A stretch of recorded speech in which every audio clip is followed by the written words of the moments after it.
नमस्कार दोस्तों, मेरा नाम भुवन सिंह है और मैं उत्तर प्रदेश के बलिया जिले के एक छोटे से गांव फूलनगर का रहने वाला हूं। अब मेरा जो ये गांव है, ये केवल नाम का ही फूलनगर नहीं है, बल्कि यहाँ रहने वाले लोग बहुत ही मिलनसार और एक दूसरे की मदद करने वाले हैं। इसके साथ ही प्राकृतिक रूप से भी हमारे गांव के चारों तरफ कुदरत की बसाई हुई काफी खूबसूरती मौजूद है। यहाँ के बड़े बड़े खेत खलिहान, तालाब, पीपल के पेड़ और चौपाल यहाँ की पहचान है। इस समय मैं खेती बाड़ी का काम करता हूँ और साथ में मेरी एक बड़ी सी दुकान भी चल रही है, जिसमें खेती से संबंधित सारी चीजें यानी कि खाद बीज, खेतों में छिड़कने वाली कीटनाशक दवाइयाँ और अलग अलग तरह के पौधों के बीज मिलते हैं, और जो गांव में होने के बावजूद भी इतनी ज्यादा चलती हैं कि कभी कभी तो नौकर को भी रखना पड़ता है। लेकिन आज मैं आपको जो कहानी सुनाने जा रहा हूं, वो मेरे इसी खूबसूरत गांव की एक ऐसी भयानक और डरावनी जगह की कहानी है, जिस तरफ जाने की तो दूर की बात है, बल्कि उस तरफ जाने का सोचकर ही गांव के हर व्यक्ति के डर के मारे पैर कपकपाने लगते हैं। लेकिन एक बार गलती से मेरा उस तरफ जाना हो गया था, पर उस तरफ जाने के बाद जो मेरे साथ हुआ वो सच में दिल दहला देने वाला था। दरअसल ये बात आज से लगभग 10 साल पहले की है। उस वक्त मेरी उम्र यही कोई 21-22 साल के आसपास में थी। अब क्योंकि मैं छोटा बेटा हूं, तो पढ़ाई लिखाई इंटर तक ही हो पाई थी। उसके बाद खेती बाड़ी में हाथ बटाने लगा। वैसे मैं डरपोक किस्म का नहीं हूं, लेकिन ये कहानी सुनने के बाद आप शायद कहें कि भुवन, तू तो डरपोक ही निकला। पर जो मेरे साथ हुआ वो अगर किसी और के साथ होता तो उसकी भी हालत खराब हो जाती। मेरी एक बड़ी बहन है, उसका नाम है सुषमा। उसकी शादी हमारे गांव से करीब 12 किलोमीटर दूर एक गांव कपूरपुर में हुई है। वो घर गृहस्थी में अच्छी तरह रम गई है, पर मायके आने का मौका कम मिलता है। उसका एक बेटा चेतन भी है और इस बार उसका जन्मदिन था। बहन ने 1 हफ्ते पहले ही मुझे बुला लिया था। उसने बड़ी जिद करके कहा था, भुवन, चेतन का बर्थडे है, तुझे जरूर आना है। मैंने कहा, हाँ दीदी, जरूर आऊंगा। उस दिन दोपहर में माँ ने कहा, जा बेटा, साइकिल से जल्दी निकल जा, शाम को अंधेरा होने से पहले पहुंच जाना। अब बात यह थी कि हमारी तरफ से दीदी के घर जाने के 2 रास्ते थे। एक रास्ता लंबा था जिसमें आबादी ज्यादा थी, लेकिन दूरी 12 किलोमीटर पड़ती थी। दूसरा रास्ता छोटा था जो सिर्फ 8 किलोमीटर का ही था, लेकिन बीच में एक पुराना सुनसान बाग पड़ता था। उस बाग के बारे में गांव में कई कहानियां मशहूर थीं। लोग कहते थे कि वहां खबीस भूत रहता है। कहते हैं जो भी उसके चंगुल में फंस जाए उसकी जिंदगी बर्बाद हो जाती है। मैंने ये बातें कई बार सुनी थी, लेकिन हमेशा मजाक में उड़ा देता था। सोचा भूत वूत कुछ नहीं होते, सब बेकार की बातें हैं। उस दिन मैंने सोचा कि छोटा रास्ता पकड़ लेते हैं, जल्दी पहुंच जाएंगे। दोपहर के करीब 3 बजे मैं साइकिल लेकर निकल पड़ा। धूप तेज थी, लेकिन गांव की सड़कों पर उस वक्त सन्नाटा था। बस कभी कभी कोई बैलगाड़ी या बाइक निकल जाती थी। करीब आधा घंटा चलते चलते मैं उस पुराने बाग के पास पहुंच गया। बाग सड़क के दोनों तरफ फैला हुआ था। बाग में बड़े बड़े आम, जामुन और बरगद के पुराने पेड़ थे, जिनकी डालियां इतनी घनी थीं कि नीचे हमेशा अंधेरा सा रहता था। चिड़ियों की आवाज तक नहीं आ रही थी, जैसे पूरा इलाका किसी खामोशी में डूबा हुआ हो। जैसे ही मैं बाग में घुसा, मुझे अजीब सा एहसास हुआ। हवा अचानक ठंडी हो गई थी, जबकि बाहर तेज धूप थी। पत्तों में हल्की हल्की सरसराहट हो रही थी, लेकिन हवा का झोंका मुझे महसूस नहीं हो रहा था। मैंने पैडल तेज चलाने की कोशिश की, लेकिन तभी साइकिल अचानक ही भारी हो गई। पहले सोचा शायद टायर में हवा कम हो गई होगी। मैंने रुककर टायर देखा तो सब ठीक था। फिर जैसे ही दोबारा पैडल मारने लगा तो महसूस हुआ कि पीछे कोई बैठा है। वो वजन इतना था जैसे कोई 70-80 किलो का आदमी पीछे बैठा हो। मैंने पीछे मुड़कर देखा, लेकिन कुछ भी नहीं था। सड़क सुनसान थी, दूर दूर तक कोई इंसान नजर नहीं आ रहा था। अब मैं डर गया। मेरे दिल में घबराहट भरने लगी और लोगों की सुनाई हुई कहानियां मेरे दिमाग में घूमने लगी। और जैसे जैसे मैं उन कहानियों के बारे में सोचता गया, मेरा डर और बढ़ता गया। लेकिन फिर मैंने खुद पर कंट्रोल किया। मैं खुद ही अपने आप को समझने लगा कि ये सब थकान की वजह से होगा और कुछ भी गलत गलत सोचना बेवकूफ़ी है। बल्कि मुझे तो ऐसा लग रहा है कि अगर मैंने लोगों की इन फिजूल कहानी सच मान ली और मन में विश्वास बैठ गया तो फिर वो मन से निकलेगा नहीं। जितना सोचता जाऊंगा उतना ही डर बढ़ता जाएगा। इसीलिए मैंने अपने दिमाग से इस ख्याल को झटक दिया और साइकिल आगे बढ़ाई। लेकिन साइकिल बहुत ही भारी खींच रही थी। मैंने पैडल मारना शुरू किया, पर हर पैडल के साथ साइकिल और भारी होती जा रही थी। मेरे माथे पर पसीना आ गया, जबकि बाग की ठंडी हवा चल रही थी। तभी पीछे से एक अजीब आवाज आई, जैसे कोई बहुत धीरे धीरे सांस खींच रहा हो। आवाज बिल्कुल मेरे कान के पास सी लगी। मैं बहुत ही ज्यादा डर गया और इस डर के कारण मेरे माथे पर पसीना भी छलक उठा। मैं पीछे मुड़ने ही वाला था कि अचानक मेरे कंधे पर बर्फ सा ठंडा हाथ आ गया। वो पकड़ इतनी ठंडी थी कि मेरे पूरे शरीर में सिहरन दौड़ गई। मैं हड़बड़ाकर पैडल मारने लगा, लेकिन पैरों में ताकत जैसे खत्म हो गई थी। अब तो मेरी हालत खराब हो चुकी थी। साइकिल पर मानो कोई अदृश्य साया बैठा हो, जो मुझे छोड़ने का नाम नहीं ले रहा था। मेरी धड़कन इतनी तेज हो गई कि खुद को सुनाई दे रही थी। करीब 1 मिनट तक ये सब चलता रहा। फिर जैसे ही बाग का आखिरी हिस्सा आया, वो बोझ अचानक हल्का हो गया। साइकिल बिल्कुल वैसे ही चलने लगी जैसे पहले चल रही थी। मैंने डरते डरते पीछे मुड़कर देखा कि सड़क खाली थी, लेकिन दूर बाग के अंदर पेड़ों के बीच मुझे एक काली सी परछाई हिलती हुई नजर आई। उसका कोई चेहरा नहीं था, बस काले धुएं जैसा आकार था।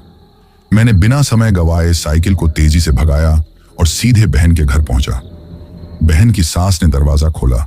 उन्होंने मुझे देखा और बोली, अरे भुवन, तेरा मुंह इतना पीला क्यों पड़ गया है? सब ठीक तो है? बुखार तो नहीं है? मैंने मुस्कुराने की कोशिश की और जैसे तैसे जवाब दिया, नहीं अम्मा, कुछ नहीं, बस धूप में दम घुट रहा था। लेकिन मन में जो हुआ था वो मैं कैसे कहता। अगर बोल देता कि बाग में किसी ने कंधे पर हाथ रखा था तो सब मजाक उड़ाते कि अरे तुझे भी भूत दिखने लगे। उनकी बात सुनकर मेरे मन को तसल्ली मिली कि चलो मैं ठीक ठाक घर तक आ गया और मेरा हाल पूछा जा रहा है। लेकिन अंदर से मैं अब भी कांप रहा था। मुझे लग रहा था जैसे वो ठंडा हाथ अब भी मेरे कंधे पर रखा है। उस रात जब मैं सोने गया तो नींद आने से पहले बस एक ही सवाल बार बार दिमाग में घूम रहा था, क्या वाकई कोई मेरे पीछे बैठा था? और अगर हाँ, तो उसने मुझे छोड़ क्यों दिया? मुझे क्या पता था कि ये तो बस शुरुआत थी, असल खेल तो अब शुरू होने वाला था। अंदर से बहन आई और वो खुश होकर बोली, अरे छोटू, आ गया, देख तेरे भांजे का केक भी आ गया है। मैंने हाँ में सिर हिलाया, पर आंखें बार बार दरवाजे की तरफ जा रही थीं। मुझे लगा जैसे कोई बाहर खड़ा मुझे देख रहा है। शाम को आंगन में मैं चारपाई पर बैठा था। मेरा भांजा चेतन पास आकर खेलने लगा। अचानक उसके चेहरे पर घबराहट के भाव आ गए। वो डर गया और खेलना छोड़कर घबराई हुई आवाज में बोला, मामा मामा, ये आपके पीछे कौन खड़ा है? मेरे हाथ में जो पानी का गिलास था वो गिरते गिरते बचा। मैं चौंक पड़ा और मन ही मन डर भी गया। मैं उस पर नाराज होते हुए चिल्ला पड़ा, क्या बकवास कर रहा है? कोई नहीं खड़ा है, वो बोला। हैं? एक लंबा सा आदमी काला काला सा है, आपके कान में कुछ कह रहा है। उसकी ऐसी बात सुनकर मेरा दिल जोर जोर से धड़कने लगा और मैं बुरी तरीके से डर गया। लेकिन उसके सामने मैं जाहिर नहीं करना चाहता था, इसीलिए मैं उसको डांटते हुए बोला, चल भाग, यहां से फिजूल की बातें करता है। ऐसा कहते कहते मैंने डरते डरते चारों तरफ देखा, लेकिन आंगन खाली था, वहां कोई भी नहीं था। मैं मन ही मन कांप रहा था, क्योंकि मुझे मालूम था बच्चा झूठ क्यों बोलेगा। कोई ना कोई है जो बाग से ही मुझे महसूस हो रहा है। रात को दीदी ने कहा, छोटू तू अंदर वाले कमरे में सो जा, उधर ठंडक है और मक्खी मच्छर भी कम है। मैं कमरे में गया, मैंने दरवाजा बंद किया और चारपाई पर लेट गया। वाकई में वहां पर अच्छा लग रहा था। बिस्तर भी खूब नरम गुदगुदा था। मुझे थोड़ी ही देर में नींद आने लगी। तभी कान के पास किसी ने धीरे धीरे कहा, चुप रहना, सबको मत बताना कि मैं तेरे पास आ गया हूं। ये आवाज सुनते ही मैं चादर फेंक झटके से कूद कर बैठ गया। अब मेरा दिल इतनी जोर जोर से धड़कने लगा था कि लगता था अभी फट पड़ेगा। डर के मारे मेरी हालत खराब हो गई, क्योंकि मैंने आवाज साफ साफ सुनी थी। मुझे मालूम हो गया कि इस कमरे में मेरे अलावा भी कोई और भी है। मैं खड़ा होकर कमरे में अच्छी तरीके से देखने लगा, लेकिन कहीं कोई नजर नहीं आया। हवा भी बंद थी, पंखा चल रहा था, लेकिन आवाज साफ थी। एक बार तो मेरे मन में आया कि यहां से भाग जाऊं और दीदी को सारी बात कर वही सोने का इंतजाम करूं। लेकिन फिर मैंने सोचा कि शायद ये मेरे मन का वोम हो। फिर तो सब लोग मेरी हंसी उड़ाएंगे। करीब आधा घंटा मैं करवट बदलता रहा। कभी लगता कोई बिस्तर के कोने पर बैठा है, कभी लगता कोई मेरे बालों में उंगली फेर रहा है। सुबह सुबह अम्मा मुझसे बोली, अरे बेटा, रात में तू किससे बातें कर रहा था? तू हंस भी रहा था, फिर गुस्सा भी कर रहा था। मेरी आंखें हैरत से फैल गई। सोते समय मैं इतनी जोर जोर से बोल रहा था और मुझे मालूम भी नहीं। मैंने कहा, मैं तो सो रहा था। अम्मा बोली, अरे नहीं, मैं उठी थी पानी पीने। तेरे कमरे से आवाज आ रही थी, जैसे कोई तुझसे बहस कर रहा हो। मैंने हंसते हुए कहा, मैं ये सब काम सपने में करता हूं। मेरे घर में भी सब लोग मुझे टोकते हैं। कभी मैं बातें करने लगता हूं तो कभी उठकर चल देता हूं। मेरे सपने ऐसे ही होते हैं अम्मा। अभी तो मैं यहां रहूंगा, तब देखना, शायद ये सब सपने में ही चल रहा था। अम्मा सही कह रही थी। मैं तो बिल्कुल परेशान ही हो गया। जब से मैं यहां आया था तब से मेरे साथ कुछ ना कुछ अजीब घटना हो रही थी। मैं खुद हैरान था कि ये हो क्या रहा है। दोपहर का खाना खाकर सब लोग घर के बाहरी छप्पर में बैठे गप्पे हाँक रहे थे। मैं भी मजा ले रहा था। तभी टोमी आया। मेरी दीदी के घर में एक कुत्ता था, उसे सब लोग टोमी टोमी कहते थे। वो मुझे देखकर पूंछ हिलाने लगता था, लेकिन आज अचानक वो मुझ पर गुर्राने लगा।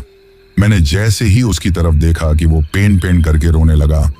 उसके दांत निकल आए और उसकी आंखें डर से फैल गईं और वो रोता हुआ वहां से भागने लगा। वो मुझसे ऐसे डर रहा था कि जैसे वो मुझे पहचानता ही नहीं हो। घर में मौजूद सब लोग उसकी इस हरकत से हैरान रह गए।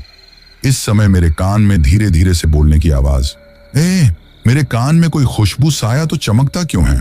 जानवर देख लेते हैं ना, तो बस चुप रहे। ये आवाज सुनते ही मैं फिर से डर के मारे कांपने लगा। अब मैं बहुत परेशान था। मुझे लग रहा था कि कोई मेरे पीछे लग गया है जो मुझे छोड़ नहीं रहा। मैं जो भी काम करता हूं तो उसी पर मेरा कंट्रोल नहीं होता। मैं अंदर ही अंदर बहुत डरा हुआ था, लेकिन किसी को कुछ बात भी नहीं पा रहा था। शाम को दीदी ने मजाक में कहा, अरे छोटू, तू तो बर्थडे में भी इतना चुप है। क्या बाग में किसी ने तेरा मुंह नोच लिया? पता नहीं क्यों, ये सुनते ही मुझे बहुत जोर का गुस्सा आ गया। मैं दीदी पर बड़ी जोर से चिल्ला पड़ा उनसे। बड़ी अकड़ भरी आवाज में मैंने कहा, दीदी, बेवकूफी की बातें मत करो। अब फिजूल की बातें की तो मैं झापड़ मार दूंगा। इतनी छोटी सी बात पर मुझसे इस तरह की आवाज में बोलना मेरी आदत नहीं थी। मुझे खुद पर अजीब लगा, पर उस समय गुस्सा काबू में नहीं आ रहा था, मानो कोई अंदर से आग भड़का रहा हो। उस रात जब मैं सोने गया तो साफ साफ महसूस हुआ, वो बाग वाला साया अब सिर्फ मेरे साथ नहीं था, बल्कि वो मेरे अंदर भी घुस रहा था। लेकिन सबसे डरावनी बात यह थी कि वो सामने आकर डराता नहीं, बल्कि चालाकी से मेरे दिमाग और स्वभाव को बदल रहा था। धीरे धीरे, बिना किसी को पता चले, वो मुझे अपने जैसा बनाने लगा था। मैं आपको सच बताऊं तो मैं बचपन से ही बहुत शर्मीला रहा हूं। गांव में अगर कोई लड़की सामने से आती थी तो मैं सिर झुका लेता था। रिश्तेदारों में भी मैं बस हाँ ना में जवाब देता था। कभी मजाक करने की हिम्मत नहीं होती थी।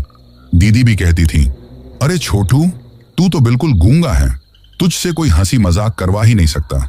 लेकिन चेतन के बर्थडे वाले दिन मैं वैसा भुवन नहीं था, और ये बात सिर्फ मुझे नहीं, सबको अजीब लगने वाली थी। शाम को घर में बर्थडे की हलचल शुरू हो गई। रसोई में दीदी खाना बना रही थी। पकौड़ी, आलू, दही, पूड़ी की खुशबू आने लगी थी, जो भूख बढ़ा रही थी। उसकी दो पड़ोसन सहेलियां भी मदद के लिए आ गईं। दोनों उम्र में मुझसे थोड़ी बड़ी थी, लेकिन देखने में हंसमुख और काम की तेज थी। अम्मा आंगन में बैठी थी और बहन की ननद भी वहीं थी। घर में हल्की हल्की हंसी मस्खरी भी हो रही थी। मैं आंगन में आया और जैसे ही उन लड़कियों को देखा, मुझे न जाने क्या सूझा। सीधे उनके पास जाकर बोला, अरे वाह, आज तो रसोई में फिल्म शूट हो रही है क्या? इतनी सुंदर हीरोइनें एक साथ। हालांकि मैं ये कहना नहीं चाहता था, लेकिन पता नहीं क्यों मेरा खुद पर ही कंट्रोल नहीं था। जो मैं कहना नहीं चाहता था वो सब कहता जा रहा था, जो करना नहीं चाहता था वो करता जा रहा था। वे सब हंस पड़ी। मेरी दीदी ने मुझे घूरा और डांटती हुई बोली, छोटू, तू अंदर जा, काम करने दे। लेकिन मैं कहां सुनने वाला था। मैंने एक लड़की के हाथ से बेलन लेकर कहा, मैडम, आप रसोई संभालिए, पूड़ी बेलना हम जैसे जवान मर्दों का काम है। लड़कियां हंसते हंसते लोटपोट हो गई। अम्मा ने भी हंसते हुए कहा, अरे वाह भुवन, आज तो बड़ा चुस्त हो गया है। इतना सुनते ही मेरे अंदर से एक जोरदार हंसी निकली। ये हंसी वैसी नहीं थी जैसी कोई खुश होकर हंसता है, ये बिल्कुल रावण की हंसी जैसी थी, जो लंबी, तेज और अजीब थी। सब लोग एक पल को चुप हो गए। सब मुझे देखकर हंस भी रहे थे और हैरान भी हो रहे थे। मेरे मन में उस समय एक अजीब सी खुशी थी, लेकिन यह खुशी वैसी नहीं थी जैसी किसी को मजाक करने में होती है। ये खुशी जैसे किसी और के अंदर से आ रही थी। थोड़ी देर बाद जब केक कटा तो मैंने अचानक गाना गाना शुरू कर दिया। आज मेरे भांजे का बर्थडे है। ऐसा बेतुका गाना सुनकर सब लोग हंसने लगे, लेकिन मैं यहीं पर नहीं रुका और बिना किसी वजह के उठकर नाचने लगा। किसी ने भी ऐसी उम्मीद नहीं थी कि मैं ऐसा भी कर सकता हूं। पहले तो बच्चों को मजा आया, सब लोगों का बड़ा मनोरंजन हुआ। फिर मैंने इतना उटपटांग नाचना शुरू किया कि सब हैरान रह गए। कभी मैं घुटनों के बल बैठकर ताली बजाने लगता, कभी चारपाई पर चढ़कर दोनों हाथ फैलाकर घूमने लगता। अम्मा बोली, अरे बेटा गिर जाएगा, लेकिन मैं हंसते हंसते और तेज नाचने लगा। मेरी आंखें लाल हो रही थीं और चेहरा पसीने से भीग गया था। फिर भी मेरे अंदर जैसे कोई और ताकत नचवा रही थी। अब मेरा तमाशा बन रहा था। वहां मौजूद सभी लोग हंस रहे थे, मुस्कुरा रहे थे, और मेरी दीदी से यह सब देखा नहीं जा रहा था। आखिर बहन से देखा नहीं गया तो वो गुस्से में बोली, बस कर छोटू, क्या तमाशा बना रखा है, लोग क्या सोचेंगे, ऐसे बेहूदगी करता है। बस इतना सुनते ही मेरे मुंह से हंसी गायब हो गई। अचानक मेरा गला रूंध गया और मैं वहीं आंगन में बैठकर जोर जोर से रोने लगा।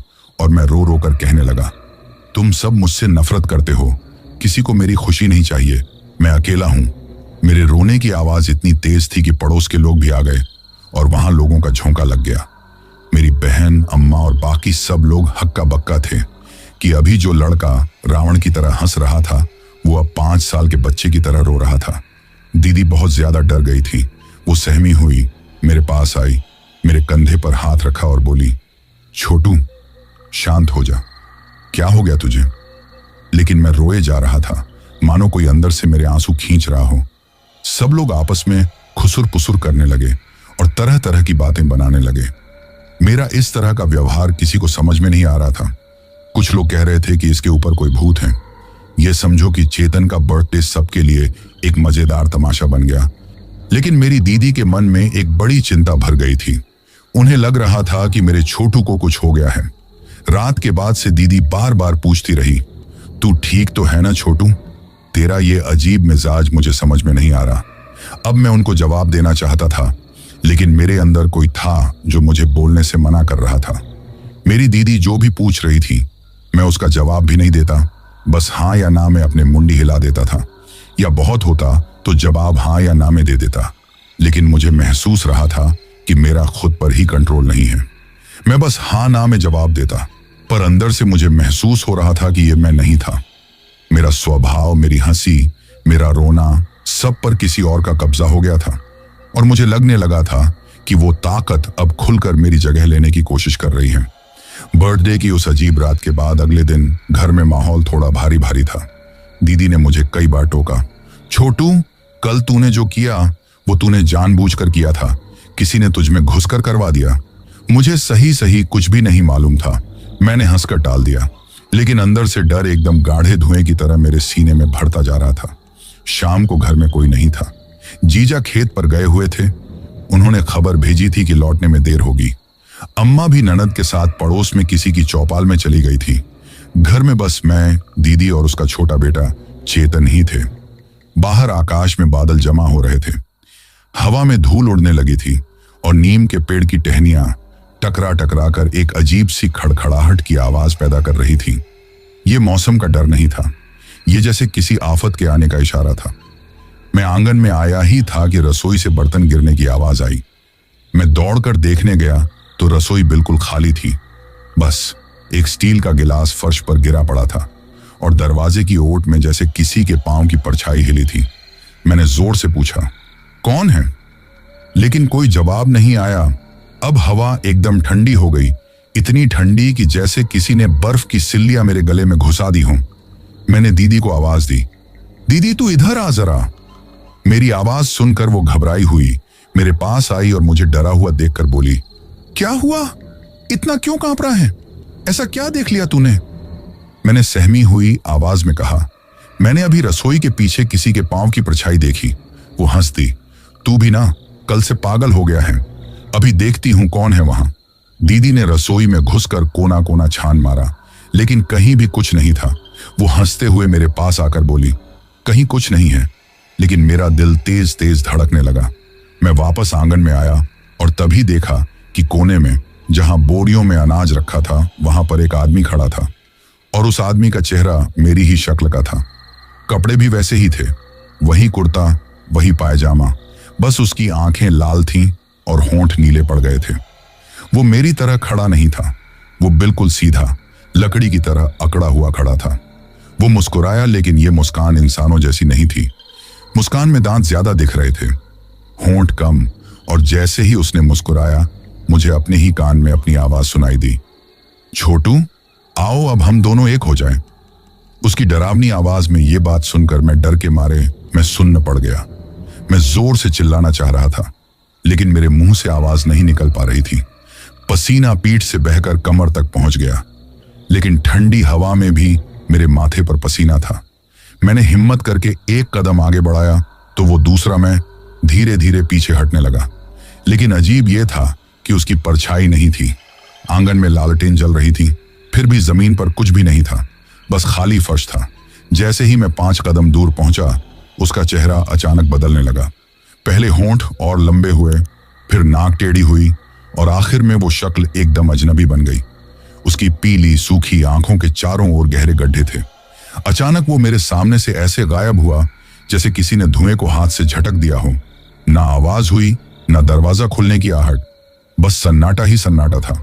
मैं वहीं खड़ा रहा, दिल धौंकने की तरह चल रहा था। मेरे कानों में वही फुसफुसाहट गूंज रही थी, छोटू, आओ अब हम दोनों एक हो जाए। थोड़ी देर बाद मेरी दीदी वहां किसी काम से आई और मुझे वहां खड़े देखकर चौंक पड़ी और बोली, छोटू, तू यहां ऐसे क्यों खड़ा हुआ है? मैंने कुछ नहीं कहा। अगर मैं उसे बता देता तो शायद वो मुझे पागल समझ लेती, लेकिन अंदर से मैं जान गया था, खबीस भूत अब सिर्फ मुझे डराना नहीं चाहता, वो मेरी जगह लेना चाहता है। दीदी ने मेरे बड़े भाई को खबर की कि यहाँ छोटू अनाप शनाप हरकतें कर रहा है, उसे आकर ले जाओ। उसकी तबीयत ठीक नहीं होती तो मैं दवा करवाती, मगर वो बिल्कुल ठीक है और पागलों की तरह हरकतें कर रहा है। गांव से भैया आए और मुझको अपने साथ ले गए। मैंने भैया से जिद की कि भैया, मुझे शॉर्टकट वाले रास्ते से लेकर मत जाना, मैं बाग वाले रास्ते से होकर नहीं जाऊंगा, मैं सीधी सड़क से जाऊंगा जो आबादी से होकर जाती है। भैया ने मुझ पर बहुत जोर डाला कि छोटे रास्ते से चलें, लेकिन मैं नहीं माना। आखिरकार भैया मुझको दूसरे रास्ते से लेकर घर में पहुंचे तो मैं सबसे मिला, लेकिन सब में नोटिस किया कि मैं बदल गया हूं।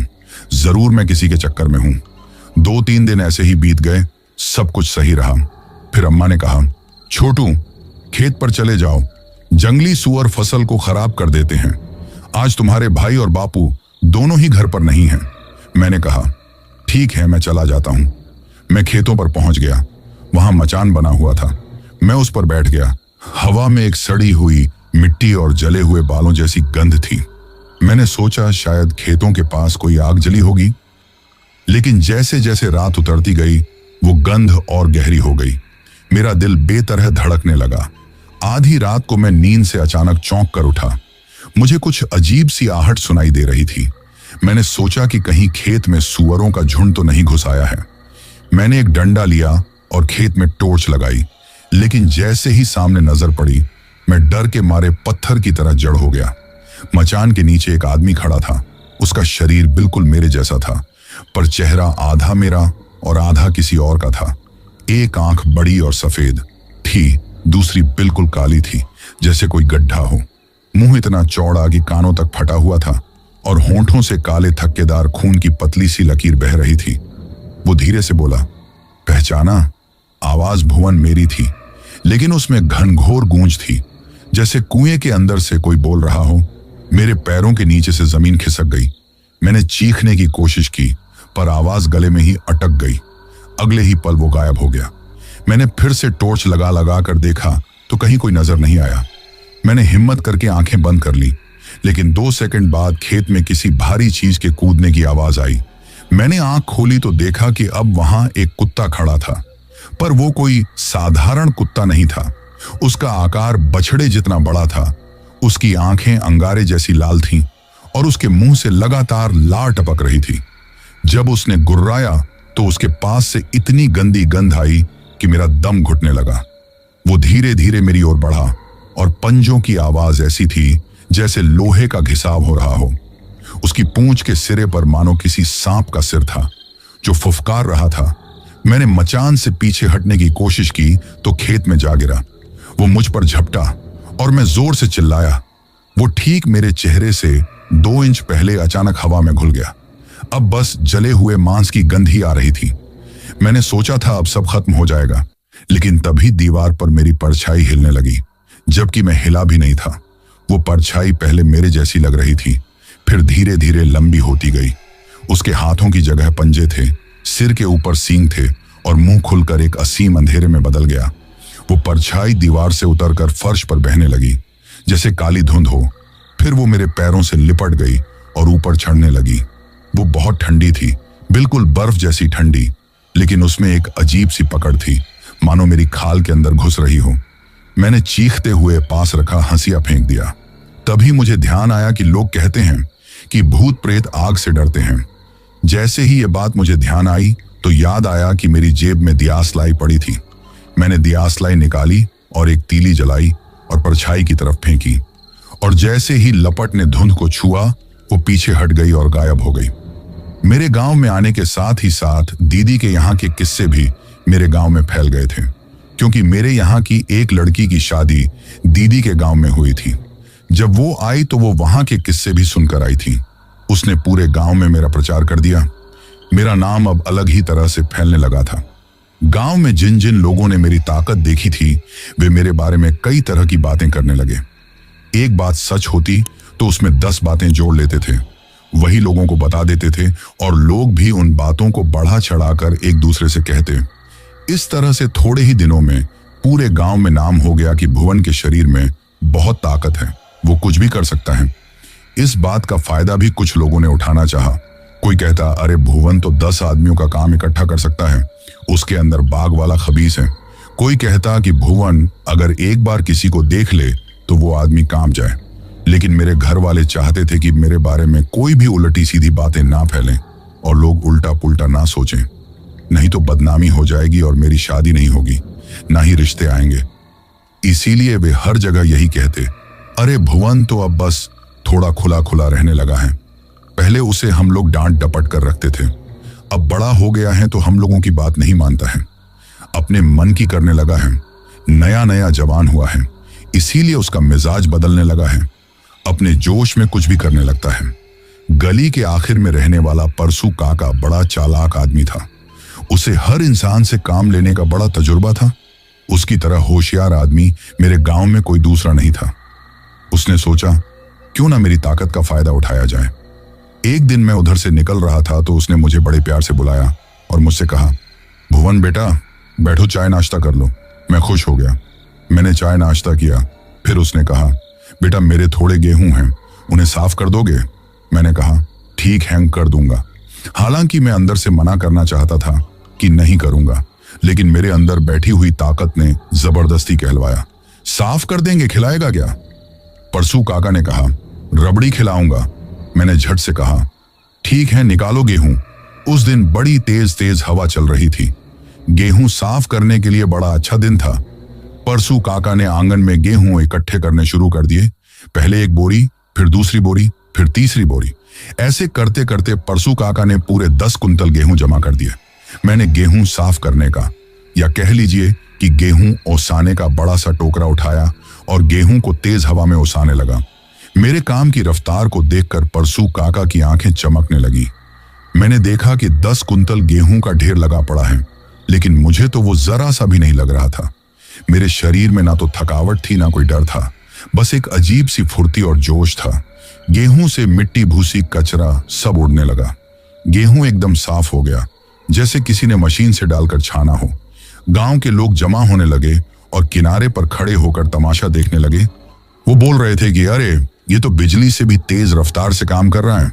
शाम तक सारे गेहूं साफ सुथरे चमकीले होकर रखे थे। सारा काम हो गया तो मैंने टोकरा उठाकर रख दिया और कहा, लाओ रबड़ी निकालो, कहाँ रखी है? मेरी इस बात पर परसू काका चालाकी से मुस्काने लगे और चापलूसी भरे अंदाज में बोले, अरे भुवन बेटा आज रबड़ी नहीं बनी है। मेरा चेहरा गुस्से से लाल हो गया। मैंने कहा, अभी के अभी रबड़ी दो, वरना तुम्हारा वो हाल करूंगा कि रोते रोते थक जाओगे। इस पर परसू काका हंसने लगा और अपनी समझ में चालाकी करके अपनी जान बचाकर अंदर चला गया और हाथ नचाकर बोला, जब रबड़ी बने तब आ जाना, और अभी नहीं है तो मैं कहां से ला कर दूं। परसू काका ने हंसते हंसते अपने घर के दरवाजे बंद भी बंद कर लिए। अब मैं अपनी हालत का वर्णन नहीं कर सकता, ये नहीं बता सकता कि मुझे कितना गुस्सा आया। मेरे अंदर गुस्से का तूफान आया हुआ था। मेरी आंखें लाल हो गईं और मैं गेहूं के पास गया। फिर मैंने जो काम शुरू किया उसमें किसी की हिम्मत नहीं थी कि बीच में आकर रोक लेता। मैंने फिर से टोकरा उठाया और उसमें गली की मिट्टी बटोर बटोर कर गेहूं के ढेर में डालनी शुरू कर दी। फिर दोनों हाथों से गेहूं का निकला हुआ कचरा, भूसी गीला कूड़ा गेहूं में मिला डाला और मैं यहीं पर नहीं रुका।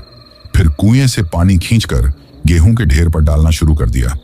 लोग चिल्ला रहे थे, अरे भुवन रुक जा, काका को छोड़ दे। लेकिन मैं ऐसे काम कर रहा था जैसे किसी की सुन ही ना रहा हूं, बल्कि भीड़ की आवाज सुनकर मेरा जोश और दुगना हो गया। वैसे तो शायद मैं रुक भी जाता, लेकिन भीड़ की आवाज से मैं दोबारा में अपने काम से लग गया। और भी कचरा मिला दिया। गेहूं में मिट्टी और पानी मिलकर कीचड़ बन गई। मैं लगातार दौड़ दौड़ कर कुएं से पानी भर भर कर रहा था और फिर कूद कर पैरों से उसमें मिट्टी और पानी मिल रहा था। थोड़ी ही देर में वहां गेहूं की जगह गीली गीली मिट्टी का ढेर नजर आ रहा था, जिसमें गेहूं गड़े पड़े थे। इतना शोर सुनकर परसू ने दरवाजा खोला और बाहर का नजारा देखने लगा, और गेहूं की हालत देखते ही वो दौड़ता हुआ वहां आया। गेहूं देखकर उसके होश उड़ गए। वो कंजूस था, उसकी तो मानो जान ही निकल गई। वो जोर जोर से रो रो कर विलाप करने लगा, अरे रे तूने ये क्या कर दिया, मेरा तो सर्वनाश हो गया। उसके चेहरे पर हंसी की बजाय अब रोना था। वो जोर जोर से रो रहा था और चिल्ला रहा था, अरे मैं तुझको रबड़ी खिला देता, इतनी जल्दी क्या थी, तूने तो मेरा नाश ही कर डाला। मैंने कहा, अब मेरे हिस्से की रबड़ी भी तुम खा लेना। तुमने मेरे साथ चालाकी की, उसका फल तुम्हें मिला है। अब दोबारा में मेरे साथ कभी ऐसा मत करना। पहले जो लोग खूब मजा ले लेकर देख रहे थे, अब वे लोग मुझसे डर गए। वहीं कुछ लोग अब मुंह दबाकर मुस्कुरा रहे थे, कुछ लोग हंस रहे थे। मेरे चेहरे पर अब एक अजीब सी मुस्कान थी। मैंने एक लंबी सांस ली, परसू काका को घूर कर देखा और कहा, रबड़ी नहीं तो गेहूं भी नहीं। और फिर मेरे होंठ के कोने पर अजीब सी मुस्कुराहट आई, जिससे परसू काका डर गया। बाद में गांव वालों को कहते सुना गया कि काम करता है तो बिजली की तरह, लेकिन गुस्सा आ जाए तो बवंडर बन जाता है। इस घटना को देखकर मेरे घर वाले बहुत डर गए। उन्होंने मुझे समझाना चाहा, लेकिन मैंने किसी की बात नहीं सुनी। ऐसे ही मेरा फायदा गांव के कुछ दबंग लोगों ने भी उठाया। एक दिन उन्होंने मुझे बड़े प्यार से अपने पास बुलाया। मेरे गांव के ठाकुर राजेश्वर सिंह की अपने दुश्मन बलराम सिंह से लड़ाई हो गई। वे लोग ज्यादा थे और ये लोग कम थे, इसलिए उन्होंने इन लोगों को पीट डाला। अपनी इंसल्ट से ये लोग नाराज होकर घूम रहे थे और मौका तलाश रहे थे कि जैसे ही कुछ लोगों को इकट्ठा करें तो हम अपना बदला ले लें। परसू काका की गेहूं वाली बात को देखकर उन्हें आइडिया आया। उन्होंने मुझसे कहा कि तुम मेरे साथ चलो, थोड़ा काम करना है, मैं तुम्हें जो बताओगे वही खिलाऊंगा। मैंने कहा ठीक है। उसी दिन राजेश्वर सिंह ने बलराम के दरवाजे पर जाकर उसे जी भरकर माँ बहनों की और बाप दादाओं की गालियां दी और ललकार कर उनसे कहा कि तुम लोगों में दम है तो अब जीत कर दिखाओ। जब उसका छोटा बेटा बाहर निकल कर आया तो उसको मारा, और जब उसकी माँ उसको बचाने के लिए आई तो उसको भी धक्का दे दिया। इतना सब कर्मकांड करने के बाद वो वापस लौट आया। मैं अभी तक राजेश्वर के घर के बाहर बैठक में बैठा हुआ था। जब राजेश्वर लौट कर आया तो अपने घर में घुस गया और उसने अपने लड़कों से कहा, मैं बलराम के घर वालों को जी भरकर गालियां दे आया हूं, आज मेरे कलेजे को ठंडक मिली है। तभी मैंने वो बात सुनी कि मेरा खून खौल गया। मैंने सुना कि राजेश्वर का लड़का सोमेश कह रहा था, ये पागल बॉडम भूत अब हमारे लिए लड़ेगा, मजा आ जाएगा, ये तो सबको मार मार कर कचूमर निकाल देगा। हमारे तो मजे हो गए और हमें करना भी क्या होगा, बस इसको पेट भर खिला दो। जरूर इसके अंदर का भूत मर भूखा है या भूखा प्यासा तभी खाने की बात करता है और इतने बड़े बड़े काम कर देता है। ऐसा कहकर वो हंसने लगा। उसके साथ सब लोग हंसने लगे। मैंने अपनी शान को घटाने वाली ये बात सुनी तो मेरा खून खौलने लगा और मैंने कहा, बच्चू तुम मुझसे चालाकी करते हो, तुम हमारे सामने हो क्या? अब मैं तुम्हें तुम्हारी औकात दिखाऊंगा। फिर राजेश्वर के घर वाले मुझे पकवान खिलाने लगे। वे मुझे कहीं जाने ही नहीं दे रहे थे। कह रहे थे खाओ और खाओ, क्योंकि वो इंतजार कर रहे थे कि अभी बलराम आता होगा। और ऐसा ही हुआ। मैं खा पीकर आराम से बैठा डकार ले रहा था कि तभी मैंने देखा बलराम 6-7 आदमियों के साथ वहां आ रहा है। उसने आते ही राजेश्वर को गालियां देने शुरू की और कहा, बहुत जोर दिखा रहा था, अब बाहर निकल। राजेश्वर अपने लड़कों के साथ बैठक में मेरे पास आया और मुझसे कहा कि देखो, वो बलराम आ गया है, अब तुम्हें उसकी पिटाई लगानी है। मैं कुछ नहीं बोला, मैं हिला तक नहीं। मैं वहीं आराम से बैठा रहा। बलराम चिल्ला रहा था, अब चूहे की तरह भीतर छुप कर बैठा हुआ है, निकलता क्यों नहीं? डरपोक साला, पहले तो बहुत कूद रहा था, अब तुझे क्या सांप सूंघ गया है? बाहर क्यों नहीं निकलता? क्या चूड़ियां पहन रखी हैं, या साड़ी पहनकर बैठा है, या तेरी औरत ने तुझे कहीं छुपा रखा है? यह सुनकर राजेश्वर तिलमिलाता हुआ बाहर निकला और मुझसे कहा, आता क्यों नहीं? मैं उठा और मैं धूल झाड़कर बाहर जाकर एक किनारे पर खड़ा हो गया। राजेश्वर को देखते ही बलराम के साइड वाले लोग राजेश्वर और उसके लड़कों पर टूट पड़े। दनादन लाठियां चलने लगी। शोर को सुनकर गांव वाले लोग भी दौड़े चले आए और वे बीच बचाव करने लगे।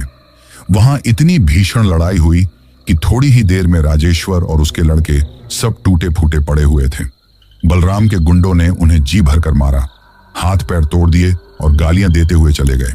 जाते जाते कह गए, खबरदार, अब कभी हमारी तरफ मुंह उठाकर मत देखना, वरना वो हाल करेंगे कि तुम्हारी 7 पुश्तें याद रखेंगी। ऐसा कहकर वो शान से ऐंठता हुआ चला गया। गांव वालों के सामने राजेश्वर की इतनी बड़ी इंसल्ट हुई कि वो अब सामने सिर उठाकर देख भी नहीं पा रहा था। राजेश्वर ने मुझसे कहा कि तूने मेरे साथ ऐसा क्यों किया?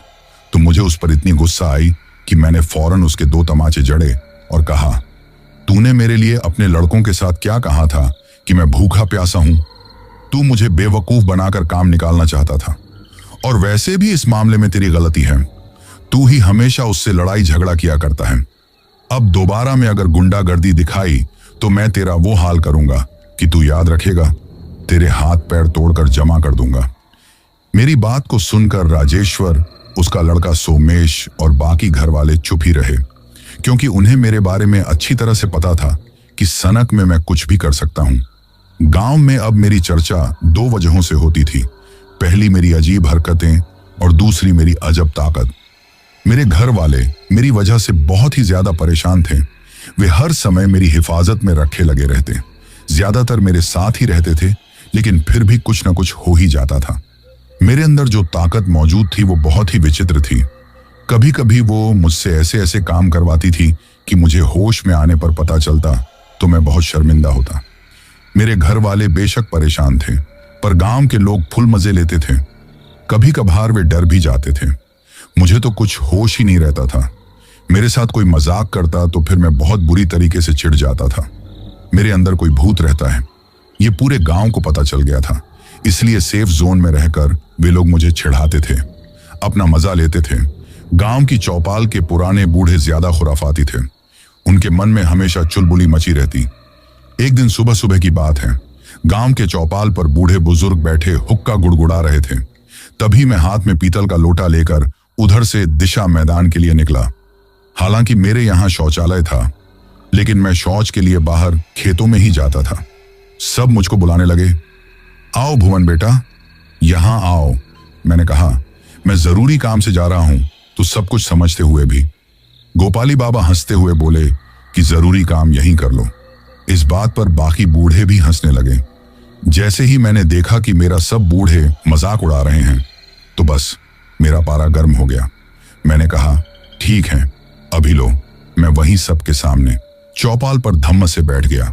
एक बीड़ी सुलगाई, पास में लोटा रखा और बीड़ी के सुट्टा मारते हुए वहीं फारिग होने लगा। अब बुजुर्ग चौंक कर उठे और चिल्लाने लगे, अरे ओ पगले, यहां क्या कर रहा है? घर जा। मैंने मुंह बिचकाकर कहा, ऐसे कैसे जाऊं? अभी तो मैं बैठा ही हूं, देर लगेगी। यहां बड़ी हवा लग रही है, यही अच्छा है, थोड़ी देर लगेगी। लोग मुंह पर गमछा रखकर हंसी दबा रहे थे। कुछ शर्मदार बूढ़े शर्म से जमीन में गड़ गए। वहां बदबू फैली तो सारे ही लौटकर वहां से भाग गए, लेकिन कसम से दोबारा में किसी भी बूढ़े ने फिर मुझको बुलाकर नहीं चिढ़ाया। दूसरी बार शादी ब्याह का मौसम था। मेरे गांव में श्यामा नाम की लड़की की बारात आई थी। बारात बड़ी धूमधाम से निकल रही थी। उसमें बैंड बाजा की धुन पर लोग डांस कर रहे थे। जब बारात मेरे घर के सामने से निकली तब मैं छत पर खड़ा हुआ था। उस समय मैं केवल नेकर बनियान पहने हुए था क्योंकि गर्मी थी। जैसे ही मैंने बैंड की धुन सुनी मेरे पैर थिरकने लगे। मेरा मन कह रहा था कि मैं कहीं नहीं जाऊंगा, ना ही मैं नाचूंगा, लेकिन मेरे अंदर की मौजूद ताकत मुझे बारात में धकेले लिए जा रही थी। मैं उस समय उन आधे कपड़ों में नाचता हुआ बारात में पहुंच गया और सभी बारातियों के बीच में कूद पड़ा। फिर जो मैंने डांस किया कि मेरे पैर ही नहीं रुके। सब लोग मुझे देखकर चौंक गए, फिर अपना एंजॉय करने लगे। मैं इतना नाचा कि जब तक बैंड बाजा चला तब तक मैं नाचता रहा। उसके बाद मैं मंडप में घुस गया और जोर जोर से गाना शुरू कर दिया। आज मेरे यार की शादी है। दूल्हे के घर वाले हक्का बक्का थे। औरतें मुस्कान दबा रही थी और मर्द टोक रहे थे, अरे चुप हो जा भुवन, बदतमीजी मत कर।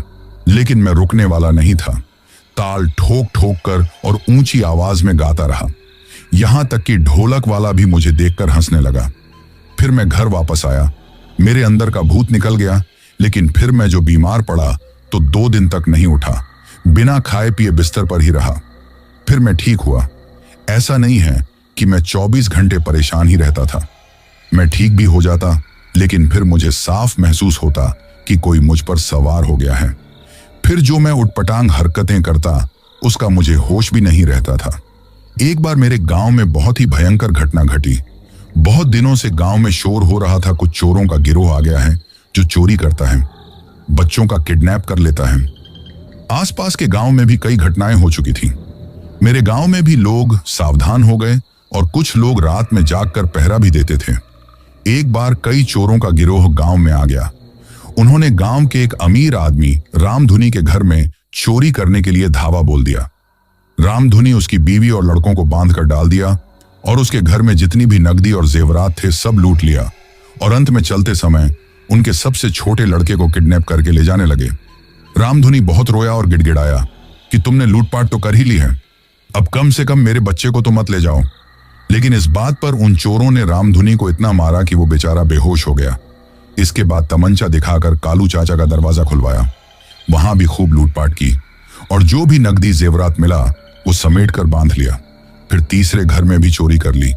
गांव के लोग डर के मारे दरवाजा बंद कर सोने का नाटक करने लगे। मैं घर के बाहर पीपल के नीचे खाट पर लेटा था। मुझे कुछ पता ही नहीं चला। जाते समय वे लोग जोर जोर से बोल रहे थे। उनकी आवाज सुनकर उठ गया। मैंने देखा कि 5 अनजान आदमी बोरे उठाए भागे जा रहे हैं। मैंने गरज कर पूछा, कौन है बे? चोरों का मुखिया बोला, मार साले को, मच्छर की तरह मसल दो। दूसरा आदमी बोला, चुपचाप पड़ा रहा, नहीं तो अभी ऊपर पहुंचा देंगे। इतना सुनना था कि मेरा पारा गर्म हो गया। मेरी खोपड़ी घूम गई। पहले तो मैंने एक चोर का बोरा छीनकर जमीन पर पटका, दूसरे के हाथ से तमंचा झपट लिया और तीसरे को ऐसा धक्का दिया कि वो गड्ढे में जा गिरा। फिर तो 2 चोरों को एक साथ मैंने पीपल की जड़ पर पटका। उनकी खोपड़ी खुल गई, वे तो उठ भी नहीं पाए। फिर मैंने तीनों को ऐसे रपटा रपटा कर पटका कि उनके तमंचे चल ही नहीं पाए। एक चोर का हाथ उखड़ गया, दूसरे की आंख फूटी और तीसरे की दोनों टांगें टूटी। 2 चोर फिर उठे ही नहीं। मुझे इतना गुस्सा था कि मेरा चेहरा भयानक हो गया। जो 3 चोर बचे वे मेरा चेहरा और मेरी ताकत देखकर बेहोश हो गए। गांव वाले धीरे धीरे झरोकों से झांकने लगे और तभी बोरे में हलचल हुई। तब तक गांव वाले भी भागकर आ गए और सबसे पहले उस बोरे को खोलकर बच्चे को निकाला। थोड़ी ही देर में पूरे गांव के लोग वहीं आकर जमा हो गए। रामधुनी तो अपने बच्चे को गले से लगाए हुए जोर जोर से रो रहा था। सरपंच ने सारा माल जमा कर लिया और जिनका सामान था उनको वापस मिल गया। जो 2 चोर मर चुके थे उनकी सूचना देने के लिए पुलिस को फोन किया गया। मैंने देखा कि तब तक 3 चोर भी होश में आ गए थे और तीनों चोर घुटनों के बल बैठे माफी मांग रहे थे और मैं रावण जैसी हंसी हंस रहा था। गांव वालों की खुशी का ठिकाना नहीं था। सब एक दूसरे से बोल रहे थे। भुवन ने तो चोरों की हालत खराब कर दी। चोरी का सारा माल वापस आ गया और सबसे बड़ी बात, रामधुनी का बच्चा भी जिंदा मिल गया। गांव वाले खुशी खुशी मेरी पीठ थपथपा रहे थे। अगले दिन मेरी रामधुनी के यहाँ दावत थी। उसके बाद लोगों के यहाँ दावत थी जिनके यहाँ का माल बरामद हो गया था। जब पुलिस आई तो पुलिस ने कहा कि सभी इनामी चोर थे, उनकी सारी रकम भुवन को मिलेगी। मुझे इन बातों से कोई मतलब नहीं था। मेरे इनाम की जो रकम मेरे घर वालों को दे दी गई, उससे मेरे घर वालों ने नया मकान बनवा लिया। लेकिन घर वाले अभी भी चिंता में थे कि कुछ भी कह लो, लेकिन दुनिया भर में नाम तो यही है कि इसके अंदर खबीस हैं, इसमें नाम बदनामी होता है। तो इसकी शादी तो बड़ी दूर की बात है, इससे तो कोई बात भी नहीं करना चाहेगा। गांव में अब मेरे बारे में हर किसी के पास कोई ना कोई किस्सा था, पर धीरे धीरे मेरी हरकतें और भी डरावनी होती जा रही थी। एक रात, सावन का महीना था, बिजली चमक रही थी, बादल गरज रहे थे। मैं चौपाल के किनारे बैठा हुआ था। तभी पड़ोस की औरत ललिता कुएं से पानी भरने आई। उसने देखा कि मेरी आंखें बिल्कुल लाल हैं, ऐसे जैसे अंगार चमक रहे हों। वो घबराकर पीछे हटी तो मैंने धीमी आवाज में कहा, कहां जा रही हैं? मेरी आवाज में ऐसी गूंज थी कि वो बुरी तरह से डर गई और अपनी बाल्टी वहीं छोड़कर भाग खड़ी हुई। और मैं उसे इस तरह से भागता देखकर जोर जोर से हंसने लगा। जिस किसी ने मुझे ऐसा करते देखा, वही कहने लगा कि भुवन तो पागल हो गया है। अब तो मैं रात में घर से गायब हो जाता, सुबह किसी खेत के मेड़ पर, किसी बाग में या शमशान के पास बैठा मिलता। एक रात मैं पीपल के पेड़ के नीचे बैठा हुआ था। अचानक मेरे मन में आया कि यहां पर दूसरा पीपल लगा दूं। बस मैं गड्ढा खोदने में लग गया, क्योंकि मुझे बड़ा पीपल लगाना था तो गड्ढा भी गहरा ही खोदना था। देखते मैंने आदमी के बराबर गड्ढा खोद डाला, और क्या मजाल कोई मुझे रोक सके। 2-4 लोगों ने देखा भी, लेकिन उन्होंने कुछ नहीं कहा। उन लोगों का यह डर मुझे बहुत अच्छा लगा। अब मैं और भी निडर हो गया और तरंग में आकर बेसुरी आवाज में गाने भी लगा। तभी उधर से मेरा दोस्त रमेश निकला। अब वो मुझसे डरने लगा था। पहले हम सब लोग आपस में हंसते बोलते थे, बातें करते थे, खेलते थे, लेकिन अब वो मुझे देखते ही दूर से ही निकल लेता है। उसने मेरी बहुत सारी शिकायतें मेरे घर में कर डाली थी, इसलिए मैं उसे खार खाए बैठा था और इंतजार में ही था कि कब मुझे वो अकेले में मिले। आज मुझे मौका मिल गया। मैंने दौड़कर उसे पकड़ा और अपने ताजे खोदे गए गड्ढे में उसको गड़ा दिया। अब केवल उसका सिर ही दिख रहा था, बाकी शरीर मिट्टी में दब चुका था। इतना काम संपन्न करने के बाद मैं वहां खड़ा होकर अपने काम को गर्व से देखने लगा। मैंने रमेश से पूछा, कब तुम्हें कैसा लग रहा है? तुम तो बहुत बड़ी शिकायतें करने वाले हो, अब सीधे भगवान जी के पास जाकर शिकायत करना। रमेश मेरा चेहरा देखकर चीखने लगा। मुझे पता ही नहीं था कि मेरा चेहरा इस समय कितना भयानक लग रहा है। मेरा जबड़ा अजीब तरह का निकला हुआ था, आंखें लाल थीं और मैं दांत किटकिटा रहा था। रमेश की चीखों को सुनकर आसपास के लोग दौड़े हुए आए और उन्होंने उसे इस हालत में देखा तो फटाफट उसे गड्ढा खोद कर निकाला। मैंने भी ऐतराज नहीं किया। जब उन्होंने मुझे वहां खड़ा देखा और मेरी शक्ल देखी तो वे लोग भी बहुत डर गए और रमेश के साथ वे लोग इतनी तेजी से भागे कि मुझे मजा ही आ गया। मैं अब अपने को शहंशाह समझ रहा था। मेरे गुस्से का ये हाल था कि वो किसी पर भी उतर सकता था, फिर चाहे वो इंसान हो या जानवर। ऐसा ही एक दिन हुआ जब सवेरे सवेर मैं उठा। नाश्ता मुझे मिला नहीं था, इसलिए मैं नाराज था। तब तक पड़ोस के मुरलीधर की बकरी मेरे घर के आंगन में घुस गई और उसने फलती फूलती लौकी और तोरई की बेल को चबा डाला। मैंने बकरी को ऐसी नजर से देखा कि बकरी कांप कर बैठ गई।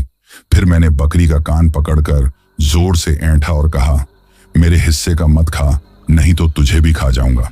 बकरी डर के मारे इतनी जोर से मिमियाई कि उसके घर वाले दौड़ते हुए आए और किसी तरह मेरे चंगुल से उसे छुड़वाया।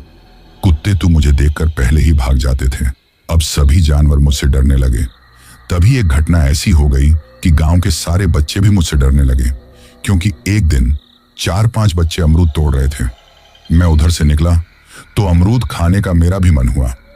मैंने बच्चों से कहा कि 2-4 अमरूद मेरे लिए भी ले आओ, लेकिन कोई बच्चा पास नहीं आया और ना ही मुझे अमरूद दिया। बस मेरा दिमाग घूम गया। मैं बड़ी जोर से चीखा, आओ अभी तुम्हें सबक सिखाता हूं। और मैं टेढ़े मेढ़े पांव डालता हुआ चेहरे को भयानक बनाते हुए उनकी तरफ बढ़ा और गूंजती आवाज में बोला, तुम सबको ले जाऊंगा।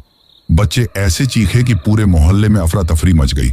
सब लोग इकट्ठे होकर मेरे घर वालों के पास गए और शिकायत की। वे कहने लगे कि अगर तुम्हारा लड़का पागल है तो डॉक्टर को दिखाओ, अगर सनकी है तो घर में रखो, और अगर भूत प्रेत के चक्कर में है तो किसी ओझा तांत्रिक को दिखाओ। वरना किसी दिन हम पूरे गांव वाले घेर घेर कर इतना मारेंगे कि सब भूत उतर जाएगा। तभी मैं बाहर से घूमता घामता घर पर आया, और जैसे ही मैंने ये बात सुनी कि मेरा खून खौल उठा। मैंने ललकार कर कहा, मैं सामने खड़ा हूं, सब लोग घेर कर और मिलकर मुझे मारो। अगर दम है तो मुझे छू कर भी दिखा दो। इतना सुनते ही सारे गांव वाले तितर बितर होकर भाग गए। मुझे इतनी जोर का गुस्सा आ रहा था कि मैं गांव वालों को बहुत देर तक गालियां देता रहा। घर वाले अब समझ चुके थे कि यह सिर्फ गुस्सा या सनक नहीं है, बल्कि भुवन के साथ कुछ और ही चिपका हुआ है। एक शाम मैंने अचानक खाना छोड़कर आंगन में मिट्टी पर गोल गोल घेरा बनाना शुरू किया और बीच में बैठकर हंसने लगा। हंसी भी ऐसी थी कि जैसे किसी अंधेरे कुएं से आवाज आती हो। उस रात घर वालों ने तय किया कि अब किसी ओझा को बुलाना पड़ेगा। गांव में जब ये बात पक्की हो गई कि भुवन के ऊपर कुछ है, तो सुषमा के ससुर ने अपने पुराने जानकार ओझा हरिनाथ को बुलाने का तय किया। हरिनाथ पास के गांव में बड़े नामी थे। लोग कहते थे उन्होंने न जाने कितने छिपके हुए भूत प्रेत उतारे हैं। ओझा शाम होते होते आ पहुंचे। उनकी लंबी और सफेद दाढ़ी थी और आंखों में तेज था। उनके कंधे पर झोला पड़ा हुआ था और हाथ में मोर पंख वाला पंखा था। घर में घुसते ही वे बोले, इसका कमरा कहाँ है? कोई बाहर खड़ा रहे। जितना कहूं उतना करो, वरना ये तो फंसा ही है कि बाकी लोग भी फंस जाएंगे। सुषमा ने धीरे से आंगन की तरफ इशारा किया, जहां मैं मुंह पर मिट्टी मलकर बैठा था और हंस रहा था। ओझा ने पंखा हिलाते हुए मंत्र पढ़ना शुरू किया। जैसे ही वे मेरे पहुंचे, मैंने सिर उठाया। इस समय मेरी आंखें लाल थीं, होंठ सूखे हुए थे और चेहरा बिल्कुल अलग तरह का लग रहा था। मेरी आवाज भी भारी हो गई। मैंने ओझा से कहा, तू आ गया, तेरी हड्डियां पीस दूंगा। ओझा जरा भी नहीं डरे। वे बोले, नाम बता, कौन है तू? बिना बुलाए इस लड़के पर क्यों सवार है? मैं जोर से हंसा। मेरी हंसी ऐसी थी जैसे किसी ने लोहे की बाल्टी में पत्थर मारे हों। फिर मैंने ओझा से कहा, नाम पूछता है? नाम लेने की औकात नहीं है तेरी। मैं खबीस हूं, डर पैदा करना ही मेरा काम है। ये लड़का तो मेरे लिए खाली बर्तन है। ओझा के मंत्र पढ़ते ही हवा भारी हो गई। घर के कोनों में अजीब सी ठंडक फैल गई। दीवार के पास रखी लालटेन अपने आप बुझ गई। सुषमा और बाकी घर वाले ओझा के पीछे खड़े कांप रहे थे। ओझा बोले, तुम लोग चुप रहो, न बोलो, न कुछ छुओ। अचानक मैंने रोना शुरू कर दिया और मैंने सुषमा दीदी से मासूम आवाज में कहा, दीदी ये मुझे मार देंगे, मुझे बचा लो। सुषमा की आंखें भर आईं। वो आगे बढ़ी। तभी ओझा ने हाथ पकड़कर रोक लिया और वे बोले, ये तेरा भाई नहीं बोल रहा, ये वो खबीस है जिसने तेरे भाई को अपने कब्जे में कर लिया है। इसे तेरे भाई के शरीर से निकालना है। मैं फिर से हंसने लगा, इस बार और तेज हंसा और एकदम उठकर चारपाई पर चढ़ गया। फिर वहां से कूदकर आंगन के दूसरे कोने में जा खड़ा हुआ, जैसे मैं इंसान नहीं, कोई जंगली जानवर हूं। ओझा ने गंगा जल छिड़का, लेकिन मैं अचानक बिल्ली की तरह फुर्ती से उछलकर दरवाजे की तरफ भागा। 4 लोग मिलकर मुझे पकड़ते रहे, लेकिन मेरी ताकत इतनी थी कि मैं सबको धकेलकर बाहर भाग गया। ओझा बोले, ये आज नहीं निकलेगा, इसकी जड़ बहुत गहरी है। कल आधी रात को शमशान में जाकर काम करना पड़ेगा। गांव में ओझा हरिनाथ की बात जंगल की आग की तरह फैल चुकी थी कि कल रात शमशान में भुवन का इलाज होगा, खबीस निकलेगा और ओझा हरिनाथ कल रात शमशान में उसका सामना करेंगे। लोग अपने अपने घरों में कानाफूसी करने लगे। कुछ को यकीन था, कुछ को डर लग रहा था। मैं दिन भर चुपचाप घर में बैठा रहा, लेकिन मेरी आंखों में वही अजीब लालिमा थी, जैसे किसी ने अंगारे घोल दिए हों। मैं कभी दीवार को घूर रहा था तो कभी हवा में किसी अदृश्य चीज से बात कर रहा था। कभी बिन बात हंस देता तो कभी गहरी सांस खींचने लगता। ओझा ने सबको साफ हिदायत दी थी, आधी रात को शमशान पहुंचना है। 4 तगड़े आदमी साथ होंगे और 2 लालटेनें भी लानी होगी। गंगा जल, नींबू, लोहे की कील और पीपल के पत्ते मैं लाऊंगा। कोई डर कर बीच में भागा तो फिर भुवन की जान नहीं बचेगी। मुझे 4 लोगों ने पकड़कर बैलगाड़ी में बैठाया। मैं रास्ते भर कभी चुप रहा, कभी गुनगुनाने लगा और बीच बीच में कहता, शमशान में तो मैं घर जैसा महसूस करता हूं, तुम सबको भी वहीं छोड़ दूंगा। सुषमा दीदी का दिल कांप रहा था, लेकिन वो मजबूरी में पीछे चल रही थी। आधी रात का समय था। आसमान में बादल छाए हुए थे। हल्की हवा में पीपल के पत्तों की सरसराहट सुनाई दे रही थी। शमशान में 2-3 पुरानी चिता अभी भी गर्म थी, जिनसे राख और धुएं की गंध आ रही थी। दूर कहीं कोई सियार रो रहा था। ओझा ने सबको गोल घेरा बनाने को कहा। बीच में मुझे चारपाई पर बांध दिया गया। मेरे हाथ पांव मोटी रस्सी से बंधे और गर्दन पर नींबू लौंग की माला थी। ओझा ने गंगा जल छिड़का और मंत्र पढ़ने लगे। जैसे ही मंत्र शुरू हुए कि मेरा शरीर अकड़ने लगा और चेहरा मरोड़ खाने लगा। होंठ पीछे खींचकर दांत बाहर निकल आए। उसकी आवाज बदल गई। बंद कर ये बकबक, वरना तेरी जुबान खींच लूंगा। रस्सियां टूटने लगी। वो 4 तगड़े आदमी भी हिलने लगे, क्योंकि मैं ऐसी ताकत से झटका मार रहा था जैसे किसी ने मुझे बिजली से जोड़ दिया हो। ओझा ने और तेज मंत्र पढ़े। उन्होंने पंखा घुमाकर मेरे सिर पर मारा तो मेरी ऐसी कर्कश चीख निकली जैसे कोई लोहे की चादर फाड़ रहा हो। अचानक लालटेन की रोशनी कांपी और मेरे पीछे दीवार जैसी काली परछाई उठ खड़ी हुई। वो लंबी, टेढ़ी मेढ़ी और बिना चेहरे की आकृति थी। उससे ठंडी सड़ी गली बदबू फैलने लगी। सुषमा दीदी डर के मारे जमीन पर बैठ गई। बाकी लोग भी पीछे हटने लगे। ओझा चिल्लाए, पीछे मत हटो, वरना ये यहीं सबको जकड़ लेगा। मेरी आंखें अब बिल्कुल सफेद हो चुकी थीं और मेरे मुंह से झाग निकलने लगा। मैं रस्सियों को काटने जैसी हरकत करने लगा, जैसे मेरे हाथ में अदृश्य चाकू हो। तभी हवा का तेज झोंका आया और दोनों लालटेनें बुझ गई। अंधेरे में बस ओझा की आवाज गूंज रही थी। मैंने एक जोर का झटका मारा और रस्सियां टूट गई। मैं चारपाई से कूदकर सीधे उस आदमी पर चढ़ बैठा जो पास में खड़ा था और मैं उसके गले पर दोनों हाथ रखकर दबाने लगा। वो आदमी हांफने लगा और उसकी आंखें फटी रह गईं। ओझा ने मंत्र पढ़ते हुए पीपल के पत्ते में गंगा जल भरकर मेरे चेहरे पर छिड़का। मैंने चीख मारी और पीछे हट गया, लेकिन मेरी आंखें अब और भी खतरनाक लग रही थीं। मैंने अचानक शमशान के कोने में पड़ी एक पुरानी, आधी जली हुई लाश की ओर देखा और मैं उछलकर वहां पहुंचा और उस राख को उठाकर हर आदमी पर फेंकने लगा। जैसे ही राख किसी के चेहरे पर लगती, वो आदमी चक्कर खाकर वहीं ऐसे गिर जाता मानो उसकी सांस रुक गई हो। गांव के 2 लोग वहीं बेहोश होकर गिर पड़े। सुषमा दीदी चीख पड़ी, भैया रुक जाओ। मैंने उसकी ओर देखा और हंसकर बोला, तेरी बारी आखिरी में है, पहले इन सबको खत्म करूंगा। ओझा ने गंगा जल, नींबू और लोहे की कील को एक साथ जमीन पर रखा और मंत्र का सबसे ताकतवर हिस्सा पढ़ना शुरू किया। उन्होंने जोर से चिल्लाकर कहा, जल्दी से आग जलाओ। 2 आदमियों ने सूखी लकड़ियों में आग लगाई और ओझा ने मुझको उस आग के चारों ओर घुमाना शुरू किया। मैं उछलता रहा, झटपटाता रहा और दांत पीसता रहा, मगर मेरा वश नहीं चला। हर चक्कर के साथ मेरी ताकत घटने लगी। मेरे चेहरे पर अब डर झलक रहा था।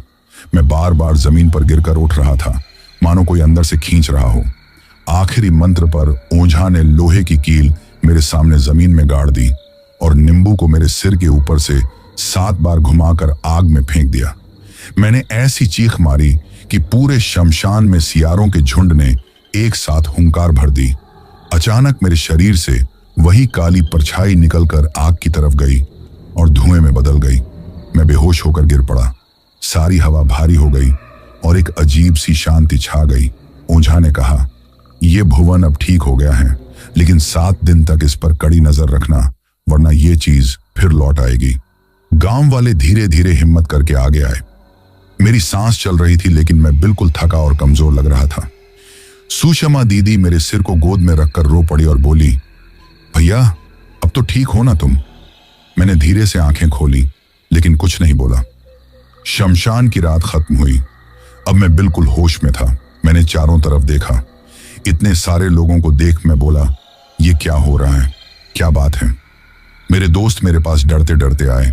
मैंने सबको पहचाना, सबसे नॉर्मल ढंग से बात की, पर मेरे ठीक होने के बाद भी गांव के सारे लोग मुझसे बहुत दिनों तक डरते रहे। लेकिन फिर धीरे धीरे विश्वास हो गया कि मैं बिल्कुल ठीक हूं। तब सब लोग मुझसे फिर से घुलने मिलने लगे। फिर मेरी शादी हुई, मेरे 2 बच्चे भी हुए और इसमें मेरे दोनों बच्चे पढ़ रहे हैं। मेरा बिजनेस भी काफी अच्छा हो गया है और मैं खुशहाल जिंदगी जी रहा हूं। लेकिन खब्बीस की चर्चा आज भी गांव में होती है और आज भी लोग उस बाग से बचकर निकलते हैं। तो दोस्तों, ये थी हमारी आज की कहानी। कहानी आपको कैसी लगी है, आप मुझे कमेंट बॉक्स में कमेंट करके जरूर बताना।